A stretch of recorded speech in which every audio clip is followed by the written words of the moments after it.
All right.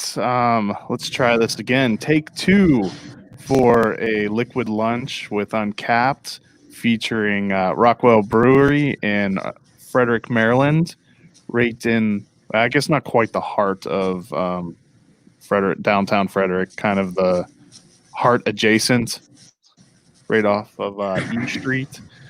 Um,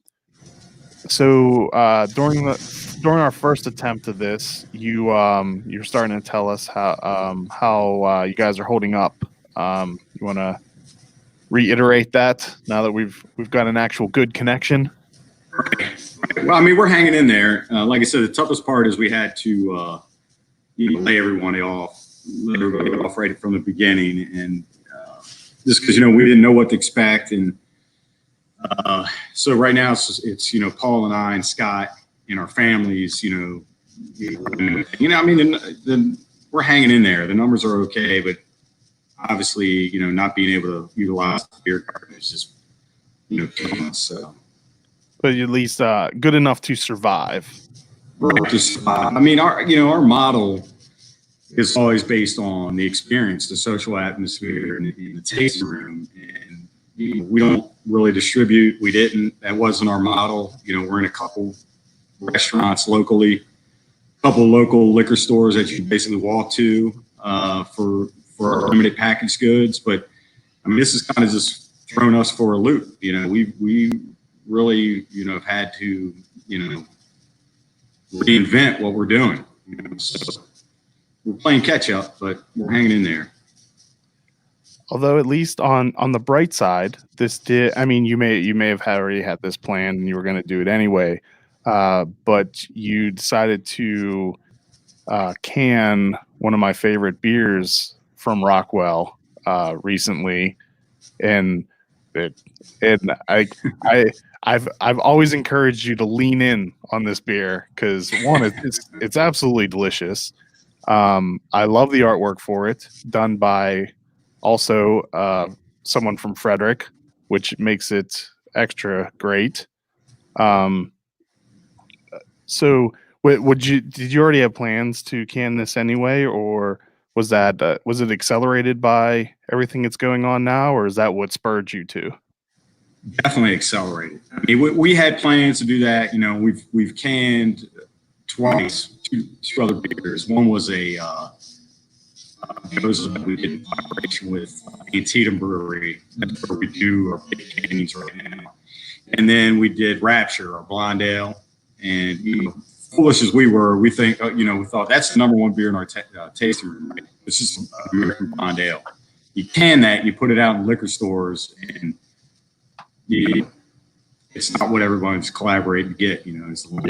It's a Big Juicy was one that on the radar. Probably our next canning.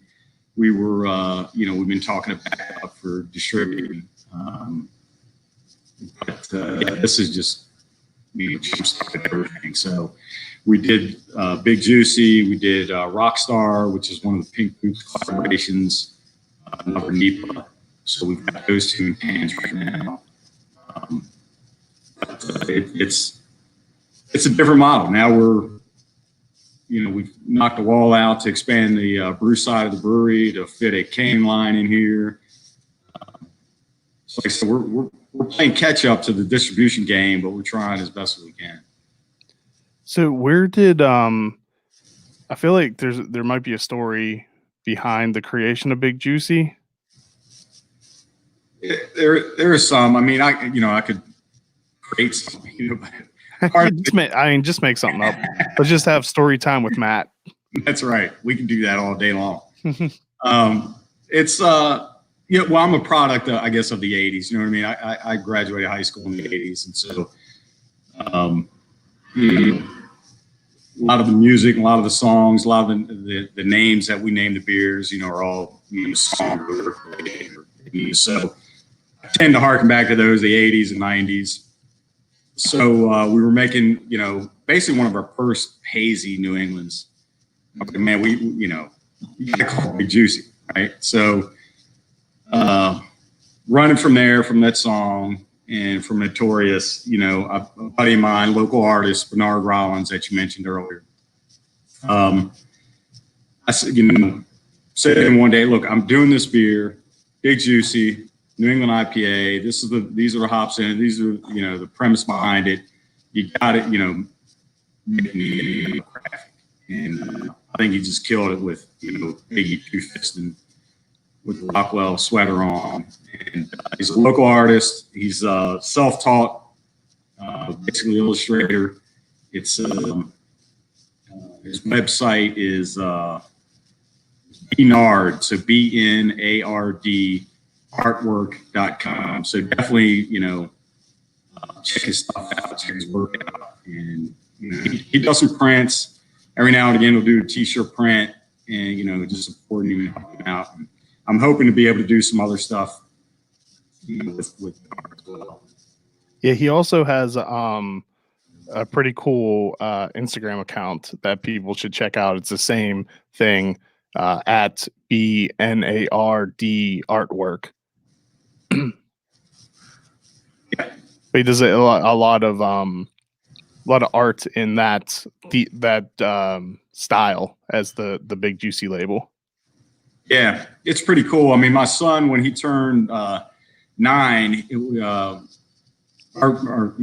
had it was his birthday party. I was like, Bernard, what can you do? Can you Simpsonize him? And he made this cool shit button with, my son's image on there. It's like a Simpson character. I mean, it's wow. That's pretty cool. Yeah, it's fun. So, I once, I think it was I either got detention or at the very least I was written up for telling a teacher in high school that I loved it when she called me Big Papa. She didn't appreciate that. Well, I wonder.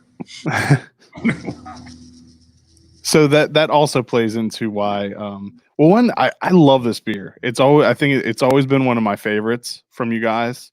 So I like that you can it. I love Bernard's artwork. So I'm glad that it's in a can now and looking awesome. Yeah. And that's, and the label's simple. I mean, it's just to, work with the artwork, accentuate that. And what we try to do, what I want to do is just, everyone we've done so far just has a white label background with the graphic in front, because I don't know about you, Chris, but when I go to the liquor store and I'm looking at different beers, it's hard the artwork's beautiful.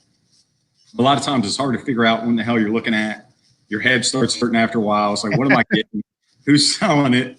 So I was just like, all right, this is it. Maybe you shouldn't drink before you go shopping.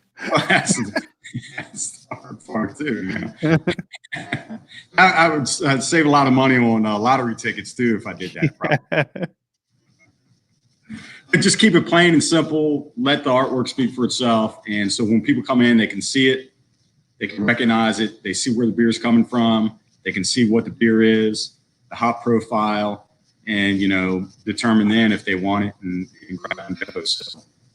Yeah, I definitely do find that somewhat frustrating when, but I'm also one of those people that's completely guilty of purchasing beer based 100% on the label, like because I wanted to take a picture of the beer with the label. But I like you said, I find it frustrating where like the can itself is absolutely beautiful, but you can't find even what style of beer it is clearly printed someplace. And that's a scary thing, right? So if you grab a beer like that and you don't know the style, God only knows what you're going to end up with. So.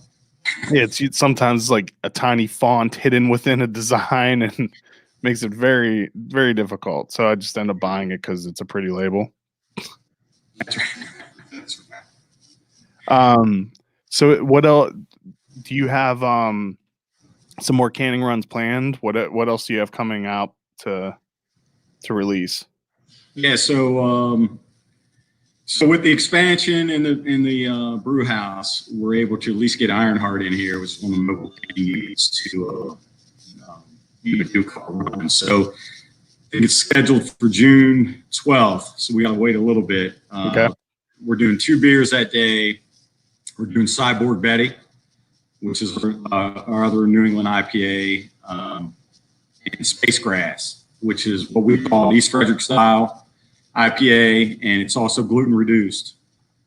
So that those two they're not year rounds, but they're basically ones that are in high demand that people keep asking for, so we keep making. I just learned recently why by law you can't name something gluten free and it has to be labeled gluten reduced. Because if it's ever had gluten in it, even if the gluten levels are well below gluten-free standards, it can only be labeled as gluten reduced. It can never be labeled gluten-free. Right. But you probably already knew that because most people are smarter than me. That's the funny thing, right? So with your labeling, because self-distributing, if we self-distribute within Maryland and we run our own cans, we don't need to, you can put basically whatever you want on the can.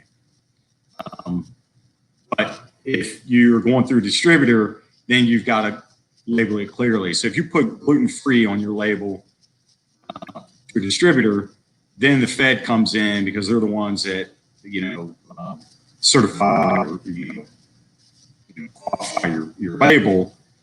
And then you get into a whole mess. They want to know the ingredients, the recipe, how you made it, when you made it, what's going on with it. And, so you're exactly right on the gluten reduced part. So every beer that we make that we claim is gluten reduced, we do send it off to a lab and is tested. It's under parts per million, well under the parts per million threshold for the gluten reduced. And I mean, people love it. I mean, they seek it out. I think we may be one of the only breweries that are doing the gluten reduced actual beers, not just ciders or seltzers. Yeah, I don't see many other places doing them. At least the trend of gluten-free ones that were made from sorghum have kind of gone away because those beers were horrible. Yeah, they're not good. They're made with like cereals, so rice or sorghum, or it's not the same. But the gluten reduced ones, it's actually, I think yours is maybe the only one I've had. It's indistinguishable from if the enzyme hadn't been added to remove the gluten. It's just as good. If you weren't told there was anything different about it, you wouldn't be able to identify there being anything other than it being a normal beer. Yeah, you can't tell. And we've done, we've done back-to-back brews, one with the enzyme, one without. And with, these flavor tests and give it to people, and you can't tell. The weird thing is that if you put it up on the board and you call it gluten reduced, people won't buy it. It's they think it's that cereal. Those awful ones. Right. Exactly. So you can't put it up there. So we basically just tell people we have gluten reduced options, and ask your server about it, and then that doesn't inhibit those sales. You put gluten reduced, it's like, I don't want that shit. Yeah.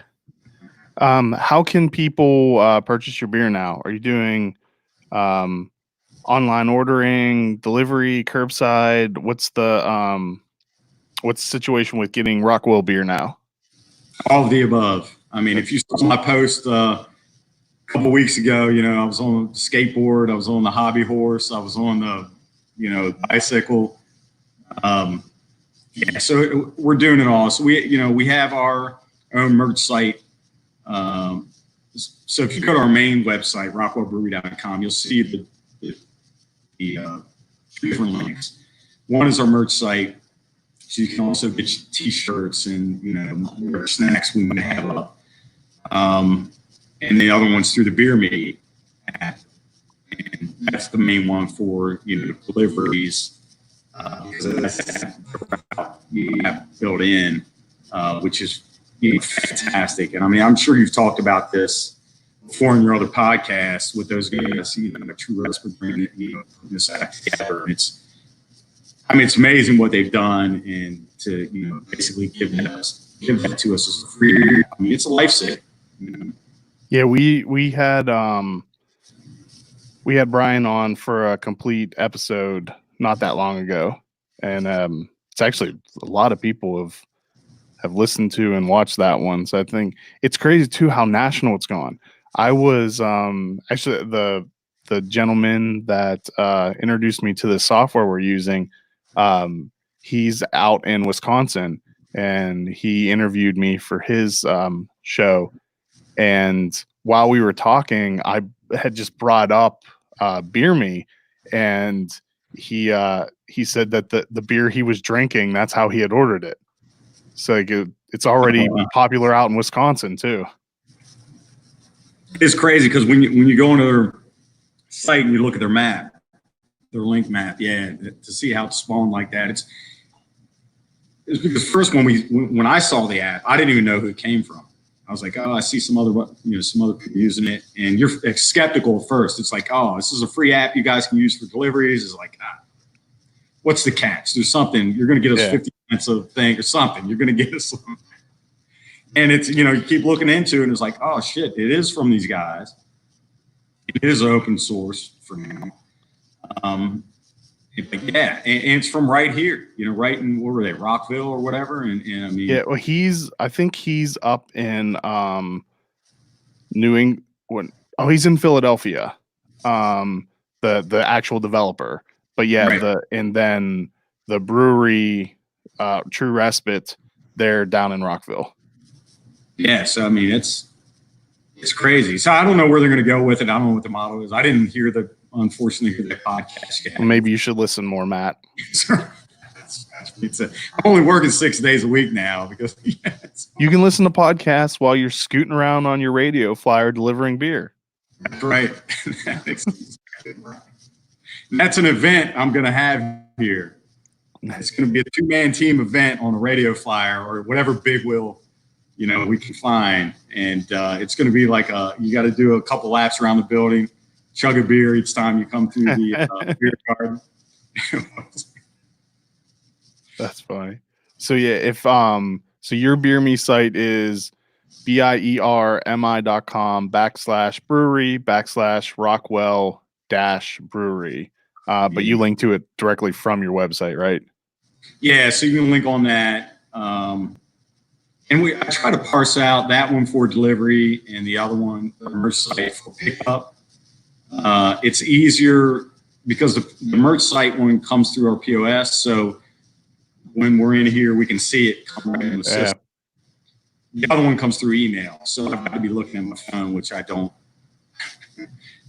do that often. So when someone comes in and places a pickup order on the Beer Me, if I'm not looking at the phone, I don't even know it's come in. So they walk in the door and we scramble to, hopefully we get the crowds ready to get it out to them. So I think this is a good time to announce it. We have absolutely no details. Who knows when it'll be, what it's going to be, but there will be a Rockwell Brewery Uncapped collaboration at some point. To be determined. Just a big, huge TBD attached to it. Yeah, and you've got your finger on the pulse of the whole industry. So we're going to leave it up to you to figure out this style, or to pick the style, and then we'll figure out the recipe and get it rolling. Well, I would say Scott knows a hell of a lot more what he's doing than I do.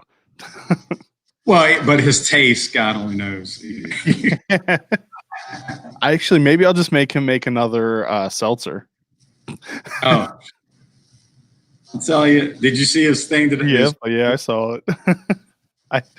Actually, I'm just gonna find out whatever else is his least favorite thing. That's what I want to make. So that obviously is not going to be the name. Yeah. So I think we're going with like Mango Tango or something like that. It's a high ABV seltzer, 7.6. Well, that's a strong one. Yeah, it's a strong one. So we tried a different yeast strain, and that's specifically for high ABV and seltzers, and this thing chewed it up. I mean, it went almost I forget the final gravity, but it was almost like less than water is how this yeast through it, and it went through it like in 2 to 3 days, and it even chewed up the puree after the even after the sugars. So this thing went higher than we could imagine. So you gotta watch yourself when you're drinking this one. It's going to get the job done. It's going to get the job done. All right, well, Matt, thank you very much. I'm excited to be drinking Big Juicy from a can. Well, I guess pouring it into a glass from a can. Thank you for your time. I look forward to when people are allowed to be around each other in person. We can make a beer together, whatever it is I find out that Scott doesn't like. That's what we'll make.